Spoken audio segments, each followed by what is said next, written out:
The daughter of a German knight, Hildegard was sent to study at a Benedictine double monastery in Mount Diesebode, Germany, when she was just 8 years old. At age 18, she became a nun and remained in the same monastery. 20 years later, she was elevated to the position of head of the female community at the monastery, and shortly thereafter, her visions began. Eventually, the number of women in the community grew too large for the space within the monastery, so Mother Hildegard took a group of them to Bingen and built a new abbey there.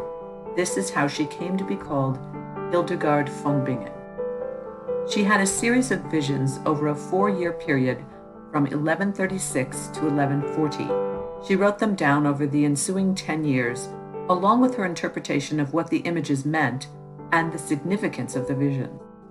In an effort to better communicate what she had seen, Hildegard also drew pictures.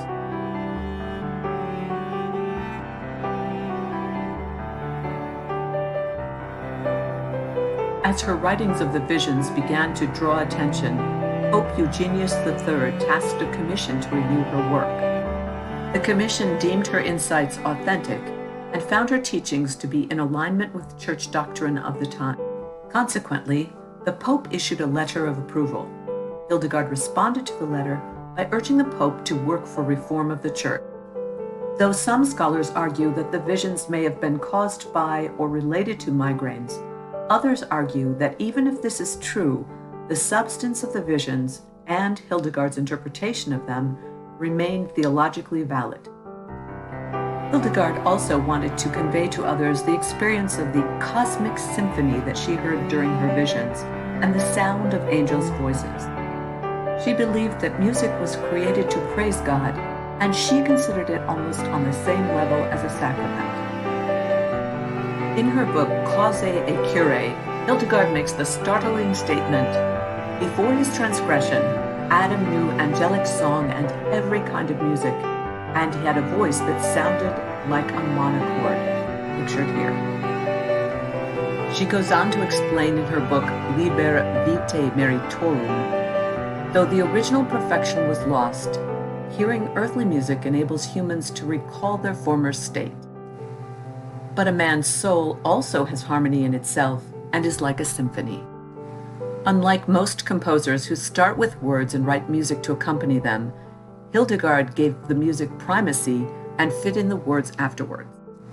She said that she composed and sang music without ever having been taught how by humans.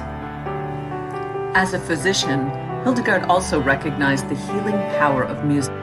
She said that it repairs the damage that we do to our body and spirit through the course of the day.